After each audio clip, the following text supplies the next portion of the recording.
I'm going to show you the easiest, laziest ways I love to make tender, juicy chicken drumsticks. They come out perfect, tender, juicy every single time. I'm making baked chicken drumsticks. I'm going to preheat the oven to 375 degrees Fahrenheit. Here I've already created a dry seasoning rub. It's paprika, onion powder, garlic powder, salt, and I like to add a little MSG. That's optional. And now I'm going to give that a mix. Check the description below for the measurements and ingredients. So I've already soaked, washed my chicken drumsticks, and I'm just going to shake on the seasoning. I'll do part of it, give it a mix, and then you can add more on top once you place it in the baking sheet. And if you want an even lazier way to make these, just season everything on the baking sheet and spare yourself a bowl. But I'm filming this, so that's why I did that.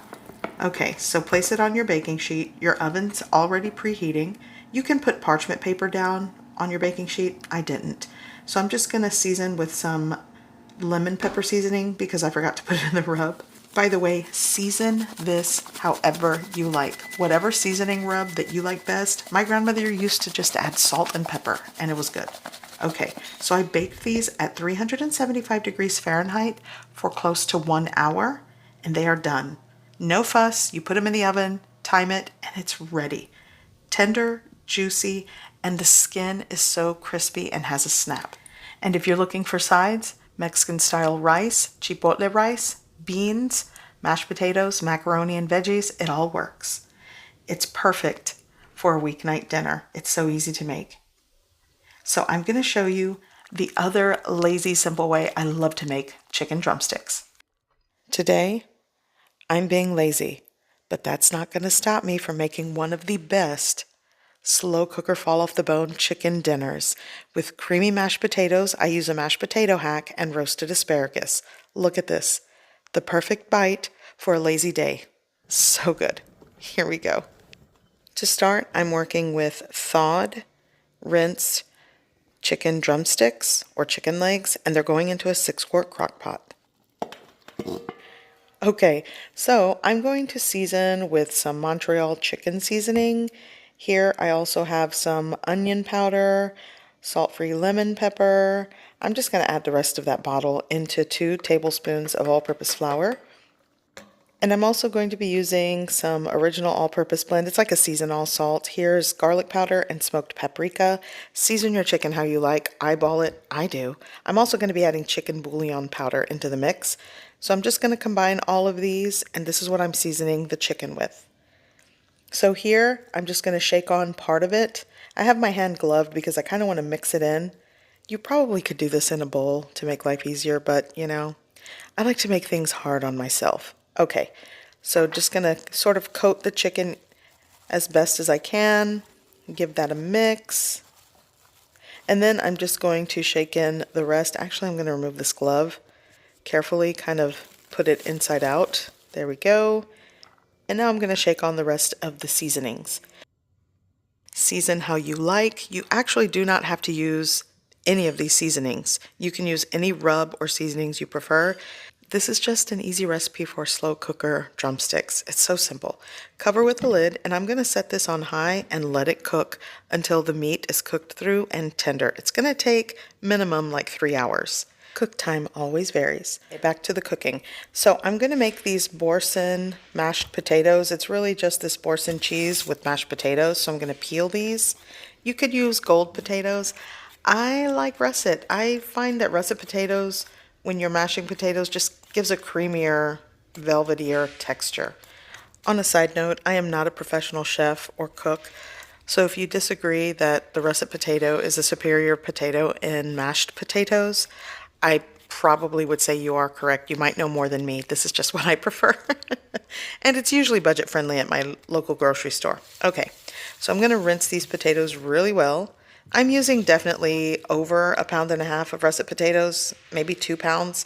And I'm just going to chop these into chunks, place them in my pot. And I'm going to cover this with maybe like 1/3 to 1/2 inch of water over the potatoes. Now I'm going to add 1 tablespoon of chicken bouillon powder. You could add maybe like a teaspoon or so of salt if you don't want to add that. I like this. Right into the water. and then cover with a lid, bring to a boil, let it simmer until fork tender. Now, I am going to make roasted asparagus. Here's another little chefy tip. Just break one, and wherever it breaks, that's where you want to cut.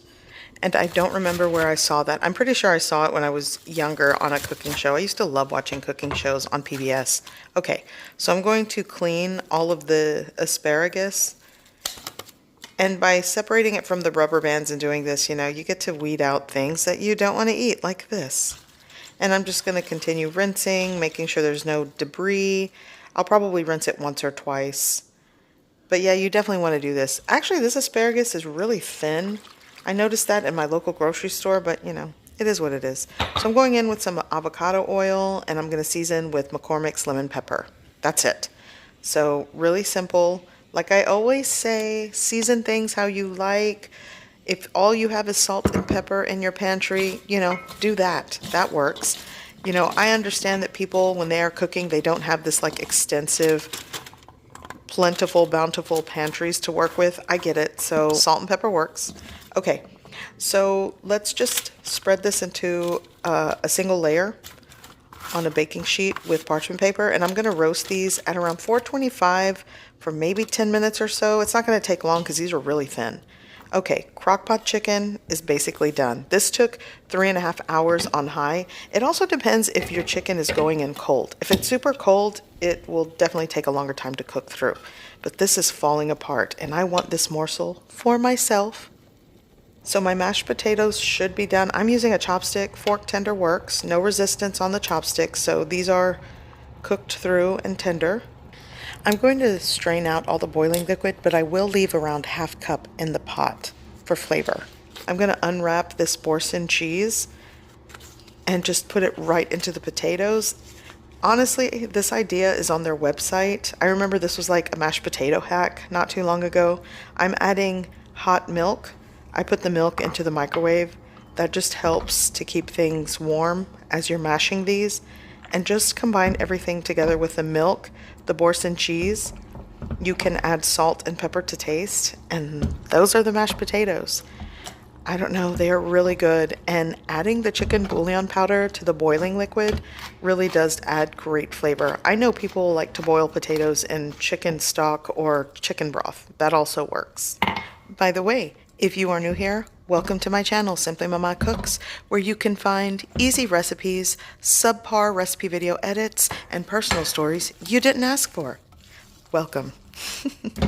Okay, mashed potatoes done.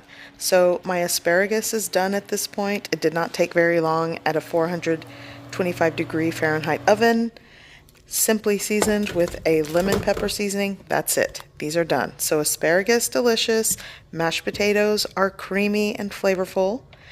And these are tender, fall off the bone chicken drumsticks.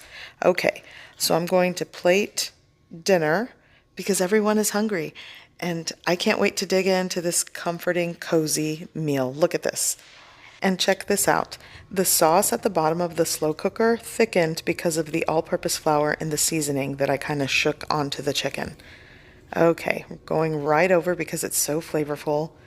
And this is dinner. Very simple, very easy. I'm going to keep this in rotation because it's so good. So these are the two easy, simple ways I love to make chicken drumsticks taste amazing. With little effort, you can create a delicious meal. I hope you give this recipe a try. I hope you like it, and thanks for watching.